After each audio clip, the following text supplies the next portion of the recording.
So welcome again, everybody. As I said, I am recording this session for future use. Yeah, let's dive straight into getting investor ready. But first of all, we'll make some introductions. I am Inga Anson, and I am a corporate partner in the Cambridge office. I focus solely on early stage investment work, and I lead an early stage deals practice here in Cambridge. I'm joined this afternoon by three colleagues. Valerie Lambert. Val is an employment lawyer who enjoys partnering with startups and supporting them with their journey, and has done an awful lot of work with me on some of my early stage clients. Also joined by Rebecca Quinn. Rebecca is a commercial partner who leads the commercial practice here in Cambridge. And finally, Georgia Shrian, also a commercial lawyer, but with some really good specialist knowledge in data protection, which we thought would be incredibly useful for this webinar. So let's get started. What does it mean to be investor ready? What are we saying about what it is to be investor ready?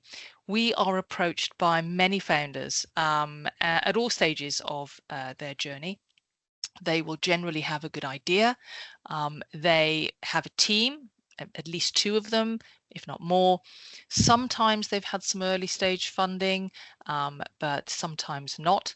And what we try and do with these teams is give them some insights, offer them some advice as to how to make sure that they are absolutely ready come the time when they are looking to raise money from external investors, generally for the first time. Just some practical things that they can take away with them in making sure that they put their best foot forward. So let's start talking about the idea. Nowadays, most ideas that founders come to us with will almost certainly incorporate, will substantially be intellectual property. And there are different kinds of intellectual property. What we tend to see is predominantly patents, some copyright in things like software, and some trademarks. And when it comes to intellectual property, investors are very concerned to make sure that founders understand what their intellectual property is and who owns it, because for them, they're investing in this technology, and they need to know that it's in the company in which they are investing. So some questions to ask then. Who created the intellectual property and what did they create? When did they create it? This can be key in certain situations.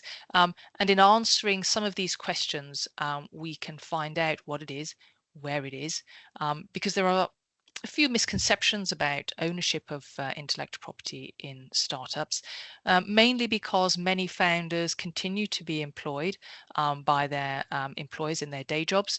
And so understanding what they do in their spare time and what they create in their spare time is key. So if we move on to try and dispel some of the myths on this point, Val, Rebecca, I'm going to bring you in here. Val, first one for you really is, if a founder is employed, still doing their day job, and they are developing their startup on the side, and there is some intellectual property, what is the situation with that IP? Yeah, generally, in terms, it's very straightforward with employees. The courts tend to follow the employer. So they say, if an employee has created IP in the normal course of their employment, that IP belongs to the business. It's a bit more complicated when a founder is involved because, as you say, they might not be an employee because they don't want to pay themselves. That's a bit more tricky. So my suggestion in that case, so as to avoid lots of legal disputes, would be that the founder enter into a deed of assignment so that any IP that's created for the business is assigned to the business. I think that would be of comfort for investors down the line. In terms of just quickly consultants, I doubt a founder would be a consultant, but if a founder engages a consultant to work for the business, conversely, the courts look at consultants as creating and owning their own IP. So in that case, it would be very important that the consultant also has some sort of agreement in place where the IP is assigned to the business. Thanks, Val. I think that's the point, isn't it? That you cannot assume that because you've created IP in your spare time necessarily that it belongs to you. I think that's the main thing. And then I think Moving on, Rebecca, what we see a lot here in Cambridge, of course, is founders who are academics who are spinning an idea out of the university. And so in those circumstances, I know it can be a little trickier with universities. What are the things they should be looking out for and thinking about there? I think with universities, I think the first thing to say is that each university is different. And just because one university adopts one policy, it doesn't mean that they're all going to be the same. So my advice would be to look at the IP policy of the university. They're usually available on their website, and see what it says about ownership of IP, because there can be situations, particularly involving postgrad students or perhaps consultants that are working with the university as part of projects where it's not always crystal clear. So I think the first thing to do is check the IP policy and work out who it is who's bringing the IP to the party and what their status is. Usually the university will own it if it's been created by the academic in the course of their employment, but it is always worth checking. The other area which can sometimes cause issues is third-party funding agreements. Lots of universities get lots of funding from lots of different sources, and quite often those funding agreements will contain restrictions and caveats with regard to the IP that comes out as a result of the funded project. So it is important to check for things like accreditation and ownership of funders' rights as well. Also, you have to just be slightly careful with regard to the university and what has been published before the spin out idea comes to light. What's been published with regard to the IP, and whether the university is going to allow the academics to take the IP with them, and how that's going to be documented. Quite often you will see that universities allow the IP to move with the academic, but they want to retain some rights to use it for normally academic research, teaching purposes, and so on. If that isn't what happens and the university retains the ownership, then we need to look at licensing. Yeah, and we do see a few of those. And then let's say, coming out of what we've just touched on with you and Val, again for you, Rebecca, if a founder discovers IP somewhere that they don't own or they're using they don't own, what should they be doing about that to rectify it? I think the first thing is to carry out some due diligence into the IP and who does own it. Can they prove that they own it? It's really important with IP that the creators keep audit trails so that we can trace back who's had what idea, when, and what they've done with it. If the IP does belong to somebody else and you want to continue using it, there are various things that you can put in play. You can get a license perhaps to use it, normally payable. You pay a fee to do so, and there'll be restrictions on what you can and can't do under that license, and for how long.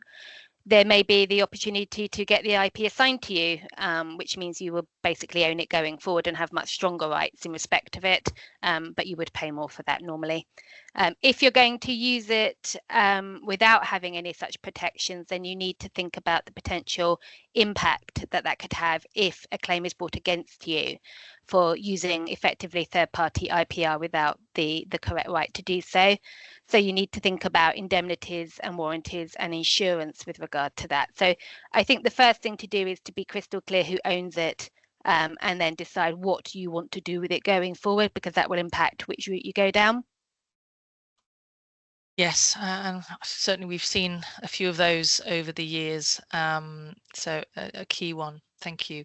Val, just coming back to you for a second, I want to just jump ahead to a scenario, if I may, where the startup is now perhaps has one or two of its own employees, and a question I get asked a lot is is it really necessary for them to have an employment contract that has a sort of full-blown IP clause in it? Do we really need that? I think we do. I think we need that because we need to try and be very clear about the IP and the ownership of the IP in order to avoid disputes. And if we have a clause in the contract that is clear, it can cut down on legal disputes. Our clauses generally set out very clearly that the company owns all IP which is produced by the employee during the course of employment. That's the first point. The second point is that all IP, current and future, is assigned to the company. And to be belt and braces, we normally have a power of attorney clause as well, which says we, the company, have the right to deal with any IP created by you, the employee. So I think in order to cut down on disputes and to just be crystal clear about who owns the IP, which comes back to what Rebecca was saying earlier, it's very important to have an IP clause. Probably, particularly so where you may have a fairly sort of transient employee and fluid employee situation where people are moving between employers. Thank you. Really helpful. Going back then again, Rebecca, to the protection of intellectual property. So now, you know where it is, you know who owns it, and you're in a situation where people are asking to see it. Your investors want to understand it. They'd like you to disclose a bit more about it. Maybe you're going to enter into a collaboration agreement with a third party to develop it. So touching first on the need to disclose for DD where an investor is asking for some information. I mean, to what extent should early stage companies be disclosing their proprietary IP, and what can they do to protect themselves? I think, speaking as an ex-litigator who tends to look at the worst case scenario of things, my first response is no, don't disclose anything, should keep it all safe, don't anyone see it. But actually, I appreciate that that's not commercially sensible.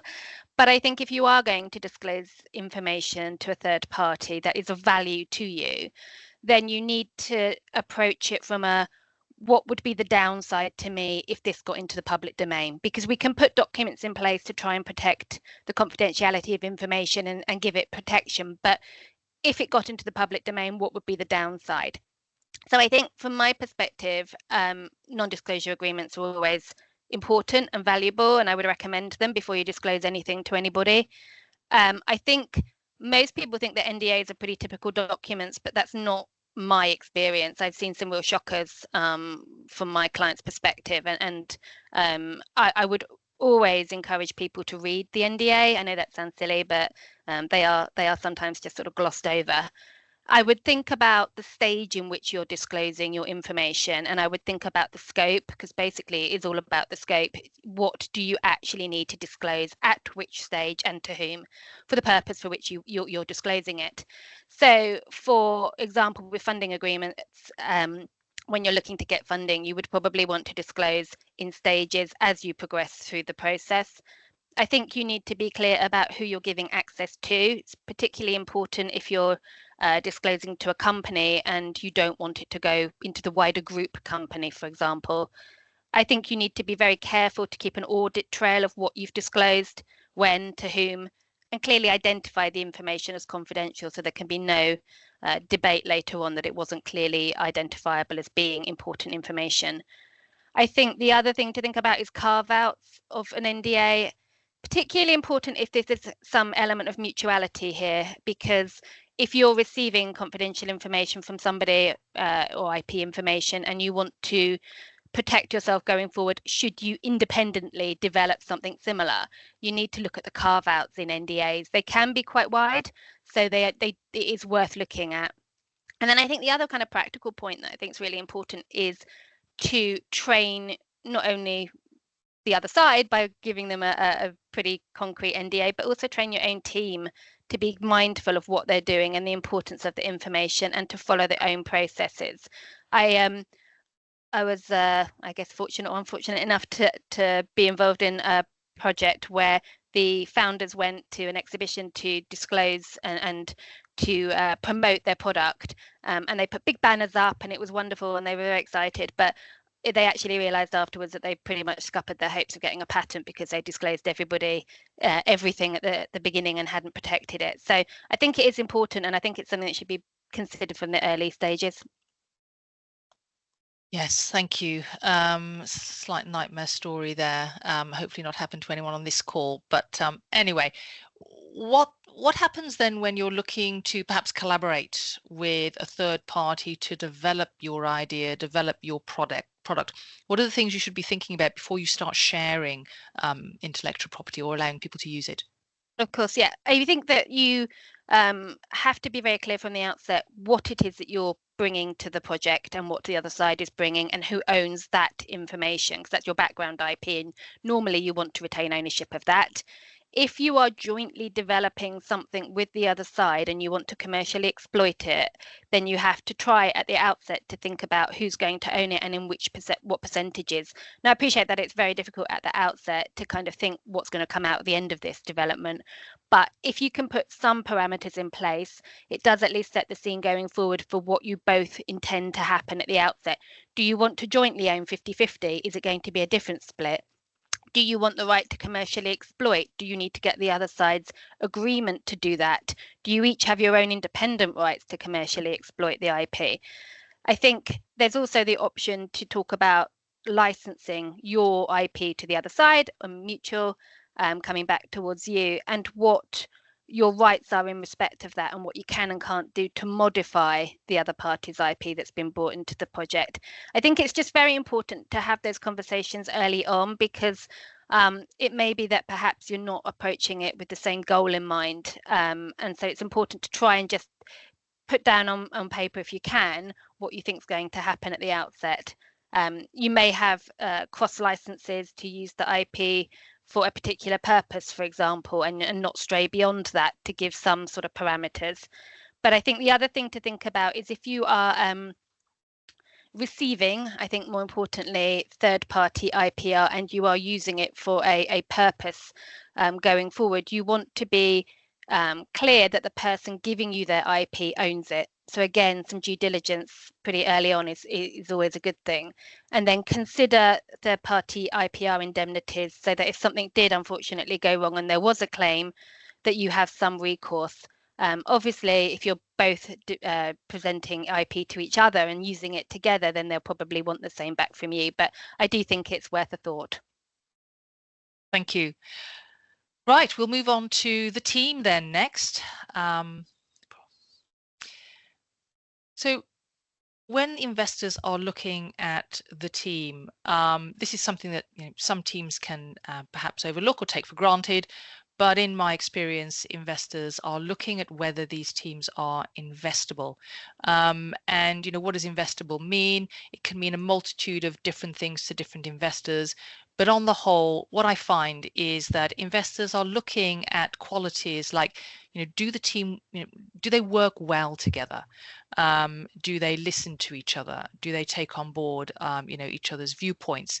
And can the investors see themselves working with this team? Will this team take on advice from the investor, particularly an investor who has a lot of experience in this particular field? Are they open to looking at other people's viewpoints? Investors are often dealing with young, entrepreneurial, tech-focused founder teams who may never have worked on anything other than this project, or who may only have worked for a university. So this can be quite a different environment for them to be in, and one that investors want to see them flourish in. They want to see that founders are dynamic and resilient and hungry and responsive. You respond to your investors quickly. As I said, and seeing things from the viewpoint of an experienced advisor, investor, for example. Some of the sort of key questions that investors will have around your team. What have each of the founders contributed to this? Did they bring an idea? Did they bring the IP? Did they bring time, money, or other assets? What is their role in this startup? Investors like to look at the skill base among the team. What do they bring to this proposition? And have the founders thought about what's expected of each of them going forward once, perhaps they've got that investment? Another key piece of this puzzle is, how have the founders allocated the early equity amongst themselves? Are they incentivizing and rewarding the right people? And sometimes this is something that founder teams can get wrong, because there is, rightly or wrongly so, a general tendency to allocate early equity equally, because that seems like the fairest thing to do and the right thing to do to get everybody motivated and on the same page. But that's something that you may want to just give some careful thought to, particularly where you're going to be bringing new members of the team on board. So moving on, why are we asking these questions now? What's the purpose? And the reason for this is many reasons, helps us to identify issues early in the journey and to help you protect your business and yourselves against risk. It gives you a better understanding of what you're trying to achieve with this business and what you're asking investors to invest in. It helps you to put together a much more considered plan where things have all been thought through.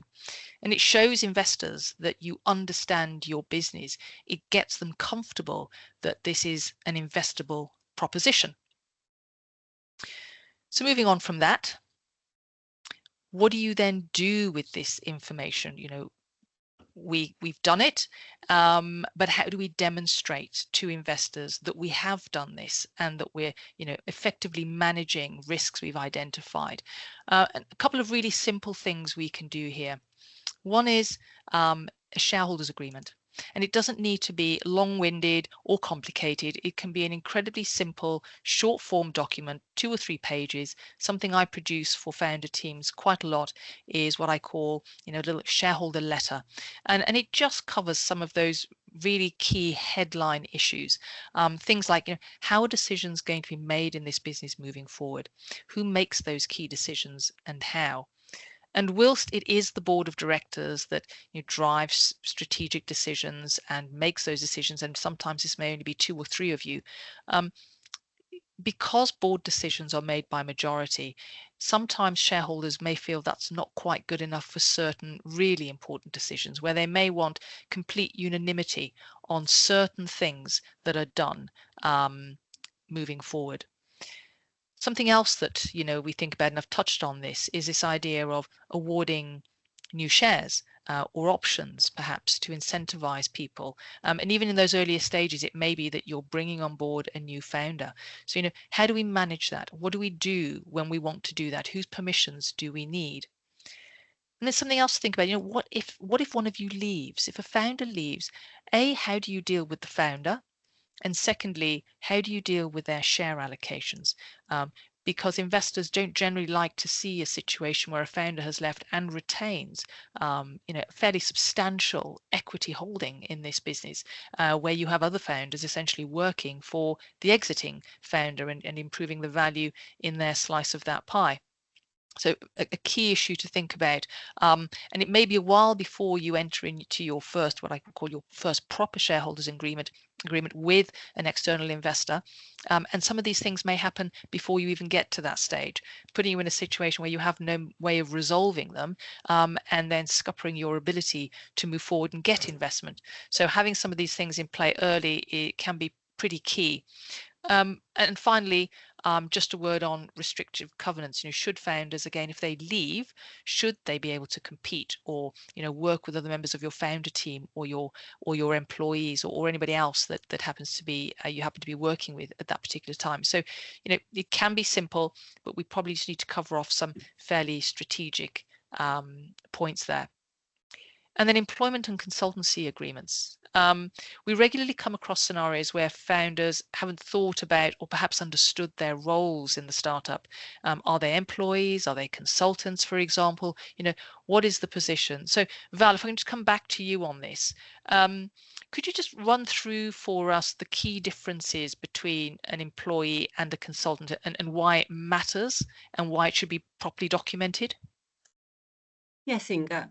So an employee is somebody that has an obligation to turn up to work every day at the company, and the company is obliged to, in exchange, pay them for that work. Whereas a consultant is a self-employed individual who contracts with the company to provide a service for them, normally for a period of time. So usually founders, I would expect to be employees rather than consultants, and you would bring a consultant in to help the business if you needed project doing, for example. In either case, as we've been discussing, I think it's absolutely crucial to have business protection clauses in contracts in place. So for employees who are also founders, I think it's key to have a confidential information clause, an IP clause, which we talked about, and as Inga touched on in terms of a shareholders agreement, restrictive covenants. The restrictive covenants, though, would be employee restrictive covenants rather than owner restrictive covenants. And what they would do is protect the business if the founder wanted to leave. So the founder just couldn't go off and on day 2 set up in competition and take all of the business's clients. I think down the road, when you get investors on board, they will be looking to have belt and braces covenants in the employment contracts. Yes, no, I see that. And one of the other things that we see a fair bit as well, sort of following on from that, is this idea that the founders, they don't pay themselves because they can't, they simply just don't have the money. And, something I think that there is an issue there, isn't there, that I'm going to let you go into in terms of if you're not paying yourself. Yeah, it's quite tricky because it runs contrary, doesn't it? Because founders don't want to pay themselves because they want to do the best for the business. But the problem is, if a founder is an employee, they're obliged to pay themselves the national minimum wage. So I think it's important early doors not to be an employee and work as an owner if you don't want to pay yourself. But coming back to the IP issue, what I would say is I think it's important to have some sort of deed of assignment in place that says very clearly what you're doing for the business in terms of creating IP is for the business, not for you personally. And I think investors will look to see that. In terms of breaching the national minimum wage obligations, that's quite serious, and directors can be liable criminally, and there's significant fines that can take place. So it really wants to be thought out how you're going to deliver your services to the business at an early stage. It's tricky because at this stage you don't tend to have the money to put these contracts in place, but just maybe some, just taking some headline advice or talking to a friendly lawyer. I know, we often say just pick up the phone, just ask the question, and certainly help to make sure that you're on the right track. Just really quickly, Val, a couple of things, and we weren't necessarily going to cover this, but we now have new Labour government. We've got some fairly significant changes coming down the line, haven't we, in terms of employment? And I just thought it was worth touching on for this group what those might be for them on the employment side. Yeah. So I mean, just very basically as well, thinking about employees. If you do have employees, just to stress, it's very important to do a few things. You must put a statement of terms and conditions in place. And from day one, you have to tell them what their job role will be and what they'll be paid and the intervals at which they'll be paid. You also have to provide further terms in relation to pension schemes, benefits, those sorts of things, disciplinary policy within 2 months of the start date. And if you don't, you can be fined up to 4 weeks' pay, or a tribunal can award up to 4 weeks' pay for that. I think it's also very important, even if you just get something off the internet, to put a disciplinary policy and rules in place, grievance procedure in place. If you've got more than 5 employees, a health and safety policy in place. Those are key things that you have to put in place by law, and you've also got to have an employer's liability insurance policy. So I just wanted to touch on those very quickly, Inga. Sorry, I've diverted a little bit. No, but that's fine. If we're talking about employers, I thought I ought to just flag those things. Unfortunately for employers, Labour is going to change the landscape of employment law considerably through the Employment Rights Bill. The biggest issue, I think, which is going to be unhelpful for employers and in particular startups, is day one rights. So at the moment, we can relatively easily dismiss somebody if they're within their 2-year period. However, when the Employment Rights Bill comes into effect, they will have day one unfair dismissal rights, which means it will be devilishly difficult to dismiss them. We think that there's going to be a 9-month probationary period where you can effect a dismissal, although the reasons to dismiss will be quite tight, and we will let people know as and when we know more on that. The other thing is that we often do hire and rehire. So if companies are in a difficult position and they need to change terms and conditions and employees won't agree to that, there's a process that we can follow to effectively fire them and then rehire them on new terms.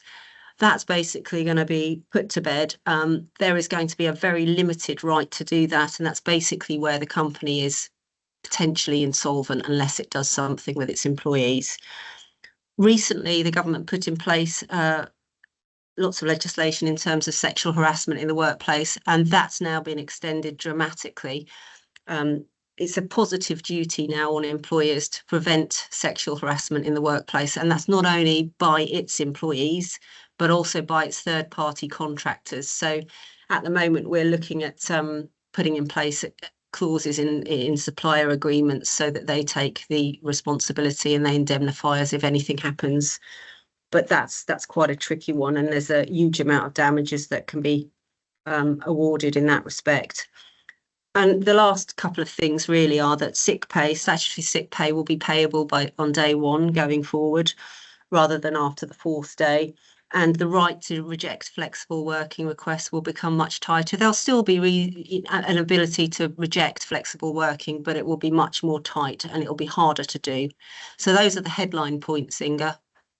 And I think, as you say, things that perhaps, disproportionately will affect startup businesses who may, have been pretty reliant on the system as it was. Thanks, Val. Really, really helpful. On the theme of employees, but a slightly different note, Georgia, this is where I thought we'd just touch on data protection, because when my clients come to me, the point at which they start thinking about data protection is generally where they take on employees and they think, well, I'm holding employee information. But I think you and I have discussed that may not be the only time where you need to think about this. So obviously a key area. Do you want to just tell us a bit about, when these guys should start thinking about data protection and what the impact is for them? Excuse me, sure.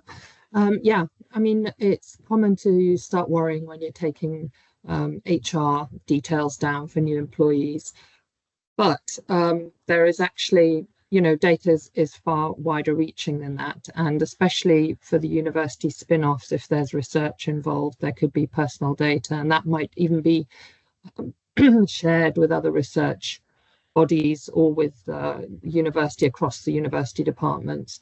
And so you want to really understand what you're doing with your data in your startup.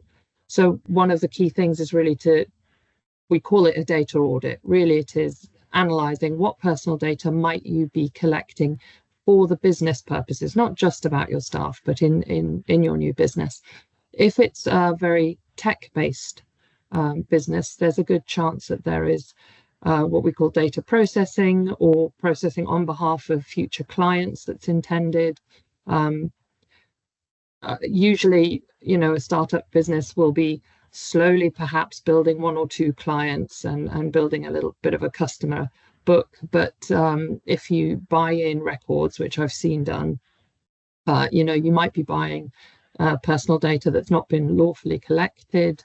And so you haven't really got a clean database. So these are all things to really be aware of. Data comes in many forms within the business, and it's not just about having a staff policy that says, you're collecting their personal data for their employment reasons. And in terms of some practical steps, there's a registration at the DPO that some businesses need to be making when they're collecting data. Can you just tell us a bit about that and when they should be doing that? Yeah, so if you are a business that's already running and you're collecting personal data, then it's definitely advisable to register with the ICO.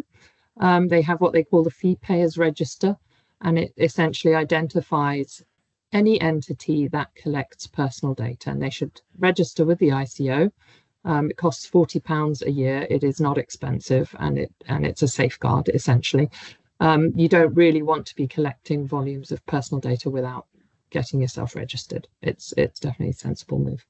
Is it almost worth doing that and just covering yourself anyway, whether you know or not? Definitely. Okay, for the sake of £40. Exactly. For the sake of £40, it's safer to do that. And conducting a data audit isn't a complicated thing, and it's one of the starting points is to identify what kind of data you might be collecting.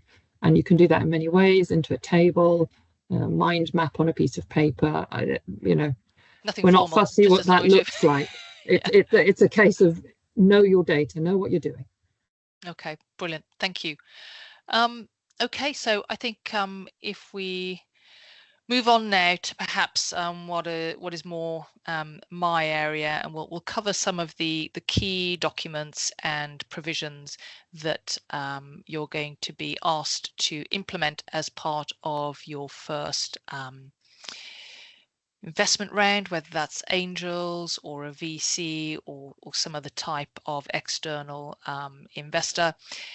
Essentially, there are 3 or 4 documents that you're going to be either asked to prepare or you're going to be presented with. And these are your investment or subscription agreement, which can sometimes be combined with your shareholders agreement, or there'll be a separate shareholders agreement. You will have a set of articles of association, employment contracts if you don't already have these in place, and then a couple of others that go around that. But if I touch first of all on what these documents are, so the investment and shareholders agreement, this is the document that says these are your investors, this is how much they're investing, and this is the percentage of equity that they are going to get and the type of share that they're going to get. So they are agreeing to buy the shares, and as part of that, they will want the document to include some protections. They will want some input on decision making and consent rights, and they will also include the restrictive covenants. And in this sense, those covenants are slightly different to what you would get in your employment contract. The thrust of your shareholders agreement, that will include investors having these consent rights, which hopefully many of you have heard about, and this can be a set of decisions that the company cannot make, things it cannot implement and effect without going back to your investor base for permission. The key ones there tend to be around amending your articles, amending the shareholders agreement itself, making any changes to the business plan, or doing anything that's not in accordance with the business plan, changing your bankers, your accountants, taking on any indebtedness, that sort of thing. So those documents, the investment and shareholders agreement, it's a private document. It's not publicly available, although it sits alongside the articles. That the investment and shareholders agreement is only effective as between the parties to it. So generally the company, the founders, and the investors.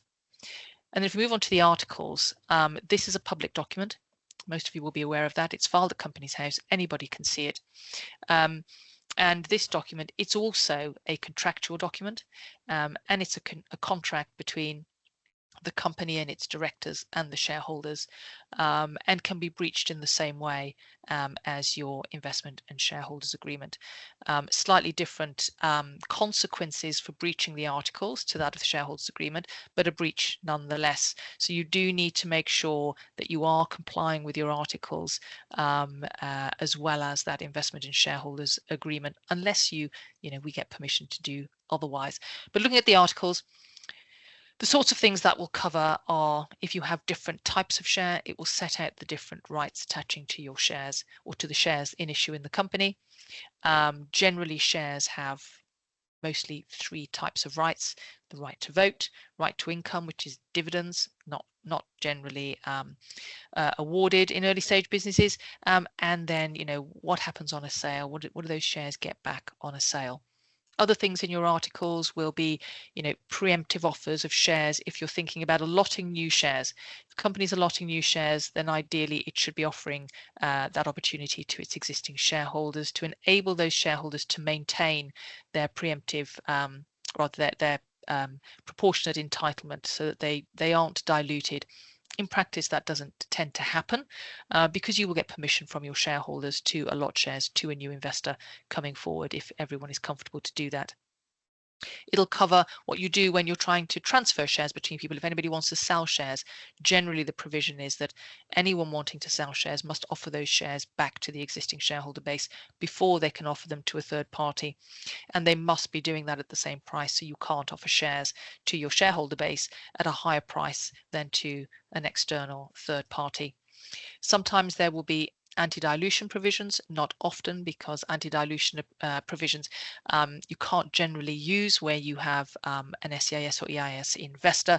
But anti-dilution, in short, is a provision that allows the company to top up an investor's shares if after the investor has made their investment, the company is doing perhaps a down round, so there's a lower price per share, and what the investor will say is, well, I should have the benefit of that lower price as well, so please top up my shareholding as if I'd paid that lower price.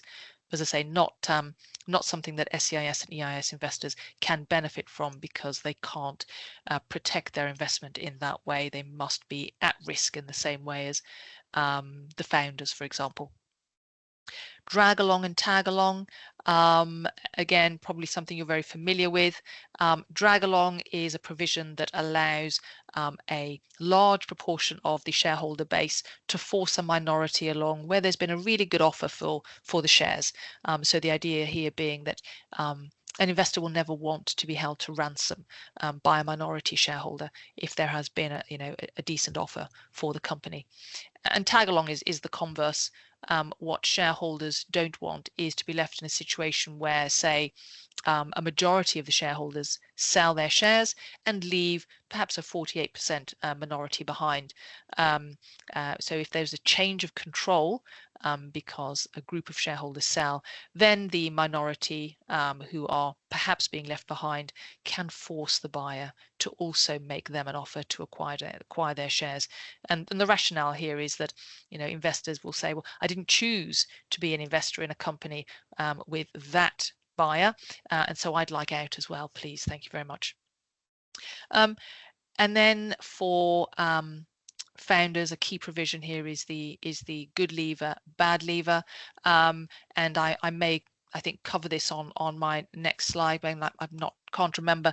But the point here is that you will, as founders, be asked to sign up to provisions that will allow the company to claw back shares if you leave the business within certain time limits or for certain reasons. These provisions need to be really carefully looked at. There seems to be a swing at the moment toward a usual provision of shares vesting over, say, a 4-year period with what's called a 1-year cliff. For those not familiar with that, what it means is that to get the benefit of your entire shareholding, you need to stay with the company for 4 years. And often they will vest, so accumulate to you over perhaps a quarter every year. So come the end of the 4 years, no more shares can be clawed back. If you leave in year 3, then potentially 75% of your shares can be clawed back. What you get for those shares will depend on whether you are a good leaver or a bad leaver. And often if you're a bad leaver, and this will generally cover scenarios where you have been guilty of gross misconduct and fired summarily, or perhaps you've been guilty of fraud.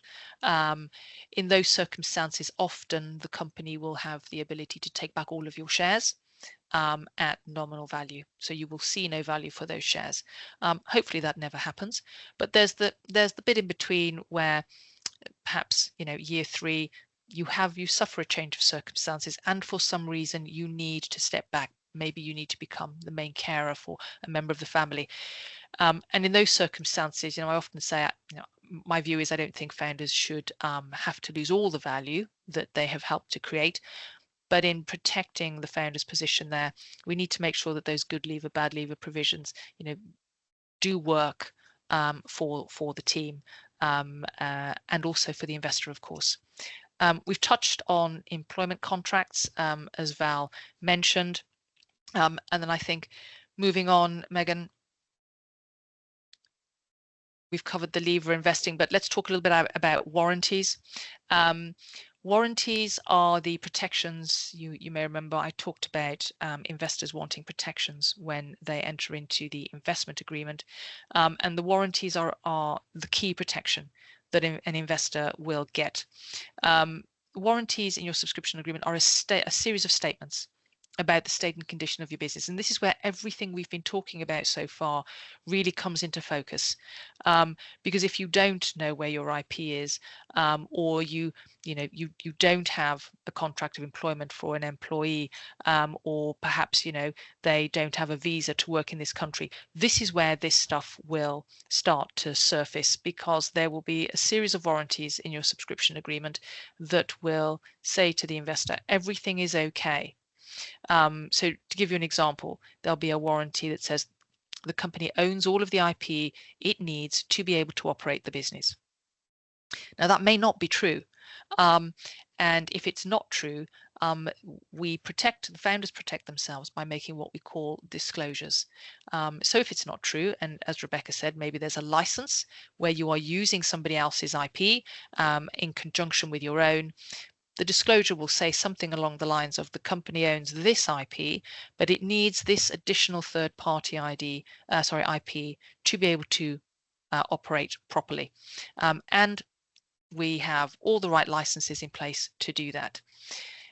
If, on the other hand, you're saying we use our own IP, but we also use third parties' IP, well, then and you don't have the licenses, then of course the situation is slightly tricky, because that raises questions for the investor.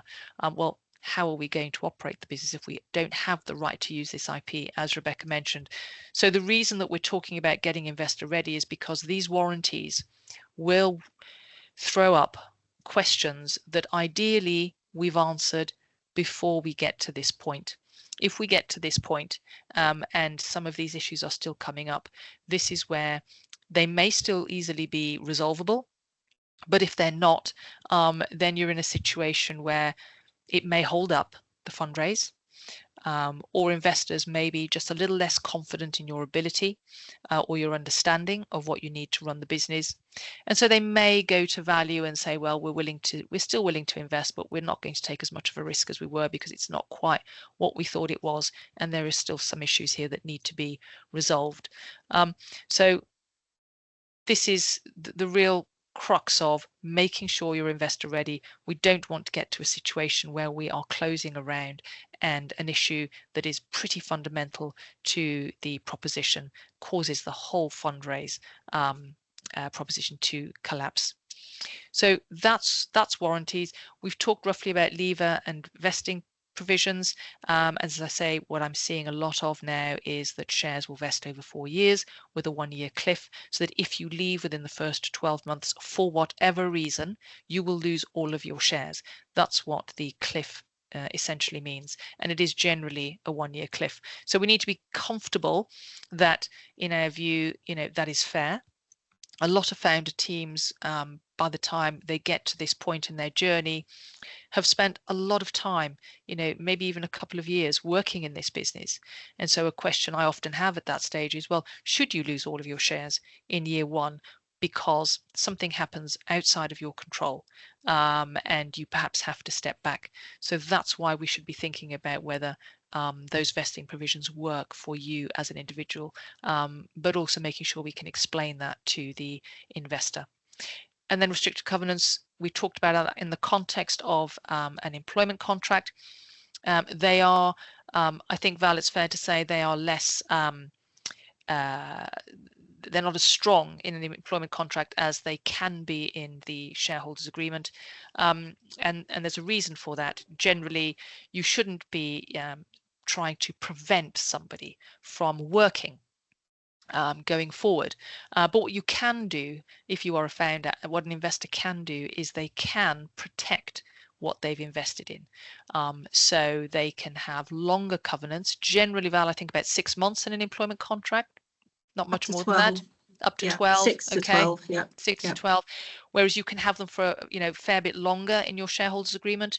And there we need to word those restrictions carefully. So investors want to see that founders can't do very particular things if they leave, and those things really need to go to the heart of making sure that those founders aren't damaging the value in that business and the investor value in that business. So some of the key points that are covered in those documents, the reasons why we try to make sure you're investor ready, that you appreciate all of these. I think we will move on to questions if we have any.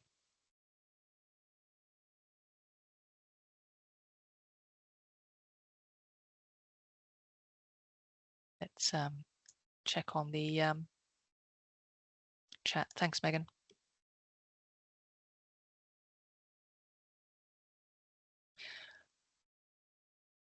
Val, I've got a question for you, and I can't remember whether you answered this already in the chat. Question is, if someone only has 1 employee, do they still need to put in place an auto-enrollment pension scheme and liability insurance? They do. Yes. And is that a fairly easy thing to do for those who haven't done it? I think so. I mean, yes, I think it shouldn't be too difficult. They're just requirements, I'm afraid, these days. It's mandatory now with the auto enrolment pension And I think scheme it's a that the fairly government easy set thing up. to go Yeah. online and go to somebody like Nest, I think, and Yes. they can even help you run it, can't they? I think Yes. from memory. Yeah. Okay, thanks for that, Val. And then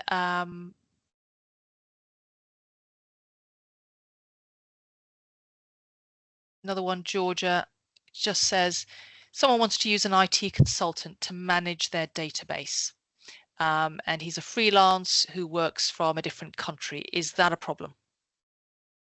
It can be. So that this is fairly common for small businesses, that you obviously sort of farm out some of your services because you haven't got all the skills in house.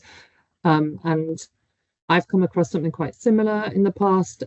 What you need to look at very much is who are they? Where are they accessing any databases from?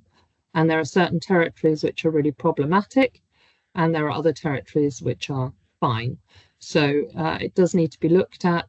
Certain paperwork needs to be put together so that those access points from abroad can be done legitimately and compliantly. So it is definitely something, and we need to risk assess territories. So it can be complicated, just depends where.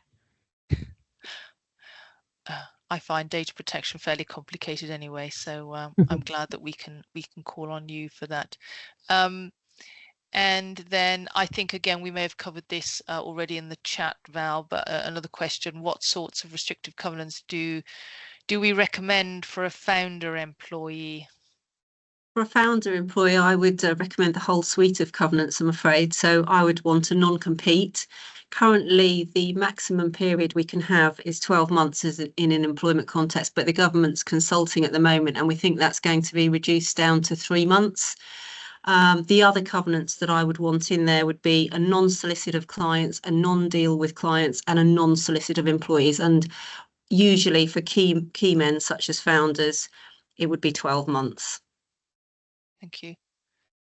Then I've had a question actually for me is around the warranties that we were talking about, and what are the implications or the kind of liabilities for founders there. It's a good question, and one that founders can get pretty exercised about, actually. These warranties are given by founders in their personal capacities. So often investors will ask the company to give the warranties, and they will also ask the founders to give the warranties. And in practical terms, investors very rarely bring a claim against individuals for breach of a warranty, because there are bigger problems going on in the business if we need to be bringing, if investors need to be bringing a breach of warranty claim. So if they do find a breach, they will generally approach the founders and see if it can be resolved and fixed. But suing you or suing the company isn't going to create the value in their investment that they'd hoped. So it'll be more about a resolution. But worst case, if they did pursue a claim, then it is a personal liability, so it can have personal implications on your finances. We do put some protective provisions in for founders to cap that potential liability, or to prevent the claim being brought in certain circumstances. And often the financial cap that we include is, around 1 times your gross salary. But that is shifting slightly, and sometimes investors will want a slightly higher amount. The point of warranties and asking for them really is to focus the mind on giving the investor the information they need to help them assess the risk in making this investment. So it's more about being upfront at the start, and telling them where things aren't quite right, rather than focusing too much on the back end, which is, well, what happens when it goes wrong? I understand it's a focus, it's a personal liability, but hopefully we've done our job well enough in the disclosure process at the front to avoid that back end liability. And I think I don't have any more questions popping up, Megan. I think that's it. So unless there's anything else, thanks everybody for watching today. We hope you've enjoyed it. We hope we've answered some key early stage questions for you. If you've got any more questions, these are our details. Please feel free to drop us a line. We are always very happy to have a no obligation call just to make sure that you're on the right track. And by all means, drop us a line. So thanks everyone, and enjoy the rest of your day.